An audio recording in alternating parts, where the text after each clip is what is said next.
You're washing dishes when the knock comes. 3 knocks. Specific. The kind of knock that isn't asking permission. You dry your hands. You don't rush. You open the door. It's Marco. You've known Marco for 11 years, and in 11 years he has never once come to your apartment. That was the rule. Your space stays clean. Your space stays separate. Your space is the one corner of your life that doesn't belong to them. Marco is standing in your doorway, which means the rule just ended. He doesn't apologize for it. He steps inside without being invited, and he looks at your apartment the way men like him look at everything, measuring it, cataloging it, deciding how it fits into the situation they're already managing. He sits at your kitchen table. He puts down a phone. On the screen is a photo. You look at the photo. You look at Marco. You ask him how long you have. He says 3 hours. You've been doing this for 14 years. Not this specifically. Not for this family specifically. You started smaller. Crime scene cleanup. Legitimate company. Legitimate contracts. The kind of work that exists in the gap between what happens in this city and what the city is willing to see. You were good at it. Better than good. You had a system, and the system worked, and the work was just work until the night a man named Caruso watched you for 40 minutes from a doorway, without saying a word, and then handed you a piece of paper with a number on it. You called the number. That was 14 years ago. You have cleaned 41 scenes for this family. You remember every single one. The address Marco gives you is 20 minutes away. You don't ask what happened. You never ask what happened. What happened is not your department. What happened is the thing before your job starts, and the less you know about it, the cleaner your mind stays when you're working. A distracted cleaner is a cleaner who misses something, and a cleaner who misses something is a cleaner who eventually sits across from a detective in a room with no windows. You've never sat in that room. You intend to keep it that way. You load the van. Same order every time. Chemicals first, equipment second, bags in the back, folded flat. You check the light, the specific wavelength that shows you what the human eye can't see, and what a forensic team would spend 6 months turning into a case. The light works. You close the van, you drive, you smell it before you open the door. This is normal. You stopped having a reaction to the smell somewhere around year 3, and now it's just information. Same way a doctor reads a chart. Same way a mechanic listens to an engine. The smell tells you things. Tells you how long, tells you roughly what happened, tells you what you're walking into before you see it. You put on your gloves. You open the door. The room is bad, not the worst you've seen. You've seen worse. But bad enough that you stand in the doorway for a full 30 seconds, just reading it before you take your first step inside. This is your rule, the one you made for yourself on the very first job and have never broken since. You stand and you read the room.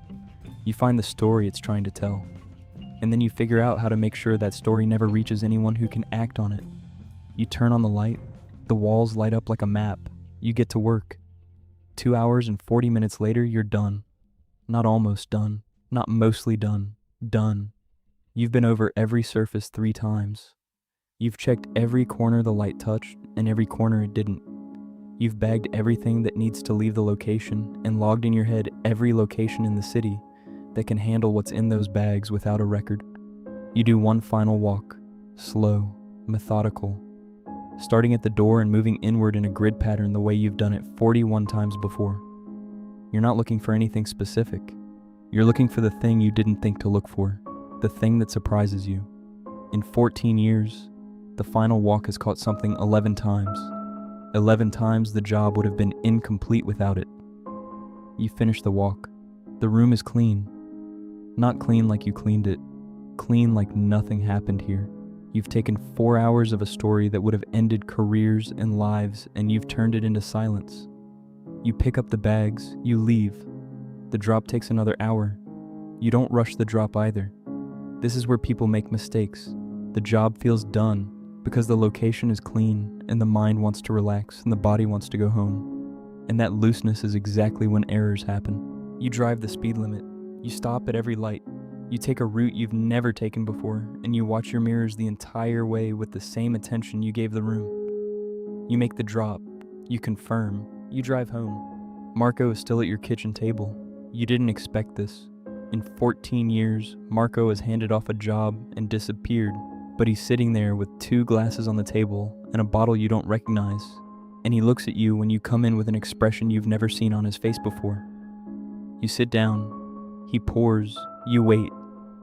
He says the boss wants to meet you. You put the glass down. In 14 years, you have never met the boss. This was not an accident. This was architecture, carefully maintained by both sides, because both sides understood that the distance was the protection. You don't exist in the boss's world, and the boss doesn't exist in yours. You tell Marco you don't think that's a good idea. Marco nods like he knew you'd say that. He says it wasn't a request. The meeting is in 3 days. You spend those 3 days doing what you always do.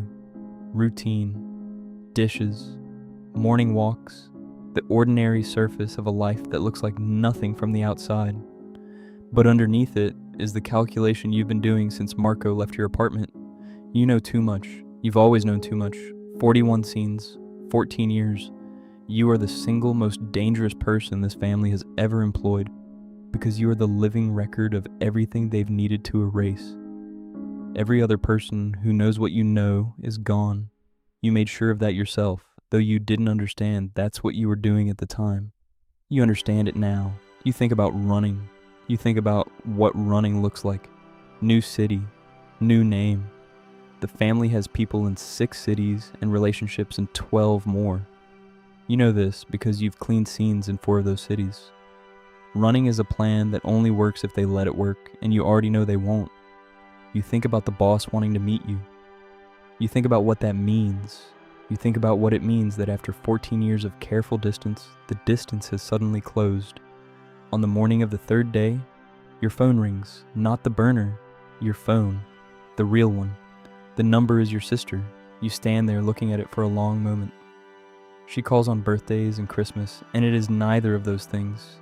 You answer. She sounds strange. Not scared.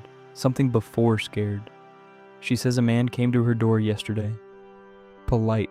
Well-dressed. He asked her how you were doing. He said he was an old friend. He said to tell you he was looking forward to catching up. She asks if everything is okay. You tell her everything is fine. You tell her you love her. You hang up. You sit at your kitchen table. You look at the shelf above the desk, at the card she sent you last Christmas, the one that says she's proud of you. You look at it for a long time. Then you stand up. You open the drawer under the counter. You take out a piece of paper and a pen, and you start writing down everything you know. Every scene, every address, every date, every name that was never supposed to be connected to any of it. 41 jobs, 14 years. When you're finished, you fold the paper. You put it in an envelope. You write an address on the front. Not the police, not a lawyer, a journalist. One you've been watching for 3 years. One who has been pulling at the edges of this family's story without ever finding the center. You've been the center the whole time. You put the envelope in your jacket pocket. You pick up your keys. You have a meeting to get to. You walk out of your apartment. You don't look back. You spent 14 years making sure other people's stories disappeared without a trace. It's time someone finally tells yours.